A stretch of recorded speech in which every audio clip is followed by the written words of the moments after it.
이 영상은 윌북 출판사의 지원을 받아 책 총보다 강한 시를 토대로 제작되었습니다. 1957년 미국과 소련 두 양강의 치열한 냉전이 이어지던 시대, 마침내 소비에트 연방은 인류 최초로 인공위성을 우주 밖으로 쏘아올리며 미국을 비롯한 자본주의 진영에 거대한 충격을 안겨다 주었습니다.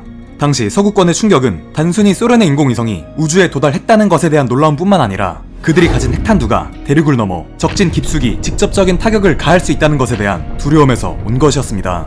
이후 위기를 느낀 미국 또한 로켓 개발을 서두르며 양 진영 사이에서 본격적인 우주 경쟁이 펼쳐지기 시작합니다. 그리고 1959년 9월 4일 소련은 달 탐사 무인 우주선인 루나 2호를 인류 최초로 달 표면에 도달시키고 1965년에는 우주 유영까지 성공하게 됩니다. 그리고 우주 경쟁에서 계속해서 밀리던 미국 또한 It's one small step for man, one giant leap for mankind. 1969년 마침내 아폴로 11호의 달 착륙으로 최초로 달에 인류를 착륙시키면서 우주 경쟁에 정점을 찍게 되었습니다. 자, 그렇다면 앞서 말한 우주 경쟁 속에서 저 하늘 높이 쏘아 올려진 로켓은 티타늄 기반 초고강도 합금 등과 같은 재질로 인해 지구 밖에서도 굳건히 견딜 수 있었다 해도 우주 유영 닐 암스트롱의 달 착륙은 도대체 어떻게 가능했던 것일까요? 우주복은 도대체 어떻게 만들어졌길래 인간을 우주라는 공간에서 안전하게 보호할 수 있는 것일까요? 최초의 우주복은 소련의 우주비행 성공의 자극을 받은 미국에 의해 개발되기 시작했습니다. 1960년대 초 이미 소련은 우주에 개도 보내고 인간도 보내며 미국의 자존심에 스크래치를 내버렸고, 이에 미국은 인간이 우주라는 공간에서도 버틸 수 있는 아주 멋지고 견고한 옷을 제작하기로 결심합니다. 그리고 이렇게 탄생한 우주복이 바로 이 사진 속 복장입니다. 프로젝트 머큐리에서 공개된 이 사진은 은색의 우주복과 흰색 헬멧만으로 첨단 기술과 우주시대의 미래를 여실히 보여주고 있었습니다. 그런데 사실 사진 속 최초의 우주복은 나사에서 처음부터 개발하여 발명해낸 것이 아닌 미 해군 항공대에서 전투기 비행 수트로 사용되던 마크 4를 가져온 것이었습니다.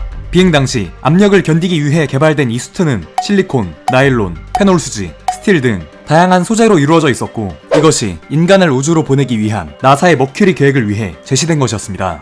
이 마크4는 과 신발 외부에 알루미늄 코팅칠을 하고 지퍼와 스트랩을 추가하며 착용감을 개선시키는 등 매우 고급지게 보이는 여러 수정 작업을 거치고 본격적인 우주비행에 투입됩니다. 당시 미국 사람들도 굉장히 미래지향적으로 생긴 수트의 모습에 국뽕치사량 한도 초과를 겪었다고 합니다. 그렇게 미국은 1961년 5월 5일 우주비행을 매우 성공적으로 이끌었고, 이 같은 인간의 우주 공간 도달은 또 다른 프로젝트를 자아내고야 말았습니다. 당시 비행 성공에 폴짝폴짝 뛰며 즐거워하던 케네디는 1960년대에 감히 상상도 할 수 없는 기막힌 선언을 하게 되는데, 그것은 바로 10년 안에 미국이 달나라로 사람을 보내야 한다는 것이었습니다. 케네디의 선언 이후 미국은 소련과 맹렬하게 이어지던 경쟁에서 완전히 승리하기 위해 아폴로 프로젝트를 시작합니다. 미국과 나사는 1960년부터 1972년까지 무려 400억 달러를 쏟아부으며 인간을 달에 착륙시키는 데 필요한 우주선의 성능 시험, 우주에서의 신체 손상 확인 등 고도의 과학 연구를 진행합니다. 여러 업체들이 지원금과 업적을 쟁취하기 위해 수많은 아이디어를 쏟아내며 피 터지는 경쟁을 이어갔고, 그 치열한 경쟁 속에서 최종적으로 승리를 거머쥔 기업은 여성 속옷을 팔고 있던 플레이텍스였습니다. 심지어 이들은 다른 쟁쟁한 대형 기업들을 모두 물리치고 압도적인 승리를 거두었는데, 1965년 당시 제출된 나사의 보고서에는 이와 같은 문구가 적혀 있었습니다. 플레이텍스의 우주복이 유리입니다. 유의는 없습니다. 플레이텍스의 재봉사들은 대부분 여성이었고, 속옷 제작에 매우 능했던 이들은 속옷을 만들던 그 방식과 매우 유사하게 우주복을 제작하기 시작했습니다. 우주복 안감은 무언가 대단하고 비싼 재질의 재료가 아닌 단지 평범한 고무와 플레이텍스 브라 제품에 쓰이던 것과 똑같은 나일론이 사용되었습니다. 또한 비행사들 사이에서 피부가 자꾸 고무에 쓸린다는 불만이 제기된 이후에는 속옷에 쓰이는 거들 안감도 한 장씩 들어가며 매우 정감 있는 우주복이 만들어지기 시작합니다. 심지어 우주복이 공장에서 기계들을 통해 만들어질 것이라는 우리의 예상과는 달리 수트는 플레이텍스 제봉사들의 매우 정교한 수작업으로 제작되었습니다. 달나라 여행을 위한 우주복 자체의 재질은 한 벌당 약 4,000조각의 직물과 21개의 층으로 이루어져 있었는데, 여기에 들어간 합성 섬유만 해도 이러한 하나하나 열거하기 힘들 정도로 많은 재료들이 들어갔습니다. 이 모든 조각과 층이 기계가 아니라 오로지 한 땀 한 땀 장인들의 손을 통해 결합된 것이었습니다. 그리고 이렇게 재봉사들의 손에 의해 제작된 우주복이 닐 암스트롱이 달을 밟을 때 입었던 바로 그 수트였습니다. 암스트롱이 달 표면을 걷는 동안 우주 비행선을 책임지고 있던 마이클 콜린스는 당시 우주복에 대해 이 같은 감상을 이야기했습니다. 친구들이여, 우주에서 걸어다니는 사람을 생각할 때 그대들은 이 부유한 강대국이 제공하는 첨단 기술을 자랑스레 이용하는 사나이를 떠올리겠지만 나는 그렇지 않다네. 나는 매사추세츠주 우스터에서 몸집이 작은 부인들이 풀통 위로 몸을 구부린 광경을 생각한다네. 그리고 그분들이 금요일 밤의 빙고 게임과 새로 부임한 목사님에 관한 수다를 떠드는 사이에 주의가 너무 많이 흐트러지지 않기를 바랄 뿐이지. 그렇습니다.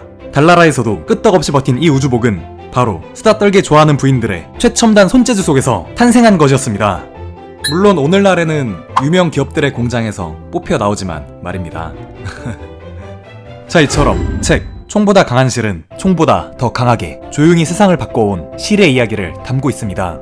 강하고 화려한 역사 뒤편에 숨은 진짜 역사를 찾는 이야기이기도 합니다. 처음 이 책을 소개를 했을 때 책이 너무 폭넓게 이야기를 잡으면서 내용에 대한 정보가 불확실하지는 않을까 걱정이 들기도 했습니다. 그러나 페이지를 넘기면서 드러난 이 책의 특별한 부분은 저의 꽤 진지한 걱정을 곧바로 사라지게 만들었습니다.